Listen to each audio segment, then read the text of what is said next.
भारत जल्द ही इतिहास रचने वाला है। पिछली बार असफल हुए चंद्रयान 2 से सीख लेकर भारत ने बनाया है पहले से ज़्यादा बेहतरीन स्पेसक्राफ्ट जो चंद्रयान 3 मिशन के तहत चांद को अपनी मुट्ठी में कर लेगा। जी हाँ दोस्तों, 14 जुलाई 2023 के दिन दोपहर के 2:35 के वक्त चंद्रयान 3 चंद्रमा के लिए रवाना हो गया और इस बार का चंद्रयान मिशन पूरी दुनिया को यह दिखाने के लिए तैयार है कि भारत स्पेस रिसोर्स की फील्ड में भी पूरी दुनिया से आगे है। आज हम आपको चंद्रयान 3 की मिशन की लॉन्चिंग, चांद की सतह पर लैंडिंग, बजट, लॉन्च रूट और स्पेसक्राफ्ट के लिए किए गए बदलाव से लेकर इसके मुख्य मिशन की पूरी जानकारी देंगे ताकि आप भी इसरो के इस खास मिशन का हिस्सा बन सकें। दोस्तों, आज तक सिर्फ अमेरिका, रसिया, चाइना जैसे 3 देशों को ही चांद पर स्पेसक्राफ्ट उतारने में सफलता मिली है और चंद्रयान 3 सफल होते ही भारत दुनिया का वो चौथा देश बन जाएगा जिसने चांद पर जीत हासिल की है। आज से करीब 4 साल पहले 22 मई 2019 के दिन भारत ने चंद्रयान 2 को चांद पर भेजने की कोशिश की थी और पूरा देश यही आशा लगाए बैठा था कि चंद्रयान 2 सफल हो जाएगा। मिशन की शुरुआत में सब कुछ सही चल रहा था और 7 सितंबर के दिन चंद्रयान 2 चंद्रमा की सतह पर उतरने ही वाला था कि 2 किलोमीटर की दूरी से पहले विक्रम लैंडर से हमारा संपर्क टूट गया और चंद्रयान 2 असफल रहा। इसरो के चीफ के शिवन ज्यादा भावुक हो गए थे। इसी दौरान प्रधानमंत्री नरेंद्र मोदी ने इसरो के चीफ को गले लगाया और प्रेस मीटिंग में पीएम मोदी ने कहा था कि हम यहाँ नहीं रुकेंगे बल्कि इससे सीख लेकर आगे बढ़ेंगे क्योंकि विज्ञान यानी प्रयास, प्रयास और प्रयास। प्रधानमंत्री कही गई इस बात को आधार बनाकर इसरो ने फिर से चंद्रयान 3 को चांद में भेजने के लिए सपने चुनना शुरू कर दिया, लेकिन उस वक्त हुए भूल को सुधारने में इसरो को पूरे 4 साल लग गए थे और अब उन्होंने पहले से ज़्यादा एडवांस और पावरफुल स्पेसक्राफ्ट तैयार कर लिया है।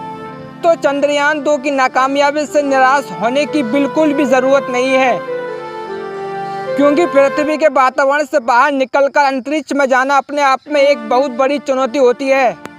और आपको जानकारी के लिए बता दें कि अमेरिका अपने सभी चंद्रयान मिशन में 26 बार फेल हो चुका है जबकि रसिया को 14 बार फेलियर का सामना करना पड़ा था। लेकिन भारत ने अपनी पिछली असफलता से इतनी बारीकी से सीख ली है कि इस बार चंद्रयान 3 सफल होना तय माना जा रहा है। इसरो के चीफ एस सोमनाथ ने कहा है कि हम चंद्रयान 2 में हम भले ही असफल हुए थे लेकिन बड़ी बात तो यह है कि हम इससे सीख लेकर आगे बढ़े और हम इस बार इतिहास रच देंगे। 14 जुलाई के दिन दोपहर के 2:35 पर इसरो ने आंध्र प्रदेश श्रीहरिकोटा स्थित अपने सतीश धवन स्पेस सेंटर से अपनी चंद्रयान 3 को लॉन्च कर दिया है। इसरो के मुताबिक चंद्रयान 3 को उसी रास्ते से भेजा जाएगा जिस रास्ते से चंद्रयान 2 को भेजा गया था। साथ ही इसे चांद की दक्षिणी ध्रुव में उतारा जाएगा। यानी हम यूँ कह सकते हैं कि चंद्रयान 3 अपने पिछले साथी चंद्रयान 2 का बचा हुआ मिशन पूरा करेगा। हालांकि दोस्तों, चंद्रयान 3 में कई बदलाव किए गए हैं। जैसे इस बार स्पेसक्राफ्ट में कोई ऑर्बिटर नहीं बल्कि इस वक्त प्रेपर मॉड्यूल्स का इस्तेमाल कर रहे हैं जो चंद्रयान 3 के लैंडर और रोवर चांद के ऑर्बिट तक ले जाएगा, जहां इसे चंद्रयान 2 के उस ऑर्बिटर से कनेक्ट किया जाएगा जो पिछले 4 सालों से चांद के चक्कर काट रहा है। इसरो के इस मून के 3 लक्ष्य हैं जिसमें पहला है चंद्रयान 3 के लैंडर को एक सॉफ्ट लैंडिंग करवाना, दूसरा है इसे रोवर को चांद की सतह पर चलाना, तीसरा कुछ ज़रूरी साइंटिफिक रिसर्च करना। आइए तीनों को अलग अलग विस्तार से जानते हैं।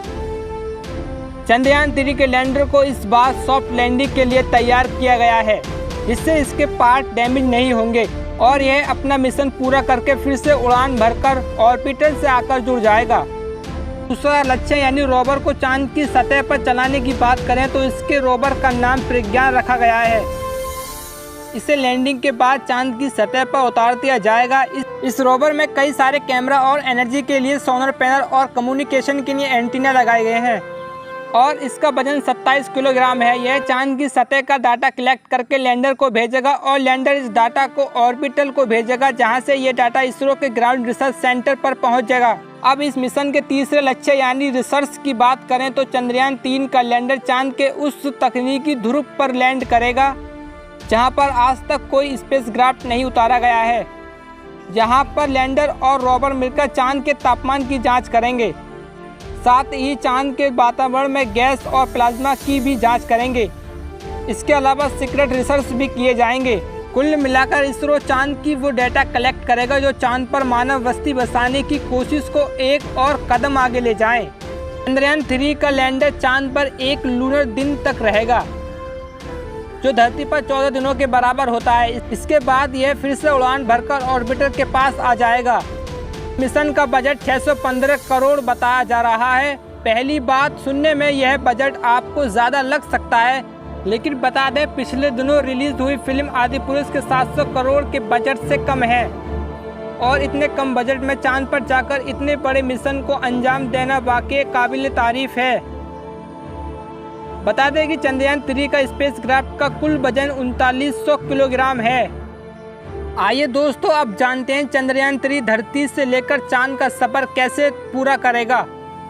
तो चंद्रयान 3 के स्पेसक्राफ्ट को रॉकेट से जोड़कर इसरो ने अपने LVM-3 लॉन्च को व्हीकल से जोड़ दिया है और यह मिशन LVM-3 के इंजेक्शन से शुरू हो गया। फिर ऊपर पहुंचने पर इसके अगल बगल लगे AS-200 रॉकेट अलग हो जाएंगे और आगे चलकर बोल्ट को कवर करने वाले को खोलकर भी अलग कर दिया जाएगा। रॉकेट का दूसरा चरण भी अंतरिक्ष में आगे पहुंचकर मेन स्पेसक्राफ्ट से अलग हो जाएगा।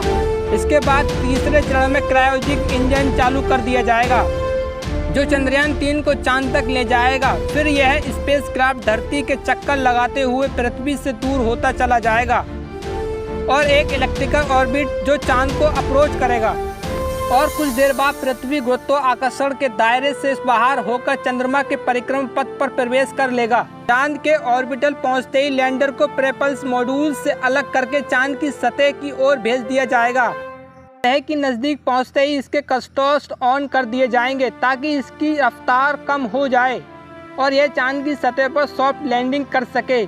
यह 23 या 24 अगस्त तक ही पहुंच पाएगा।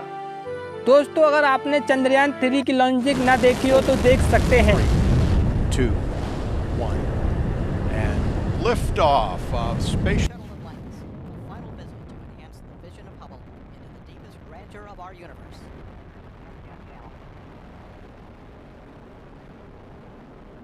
Bypassed across the board, Scooter, no action.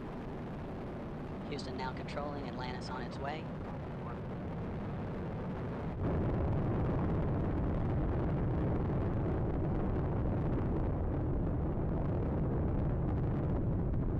Atlantis on its way, all 3 engines now throttling down as the vehicle passes through the area of maximum dynamic pressure. Atlantis, Houston, no action.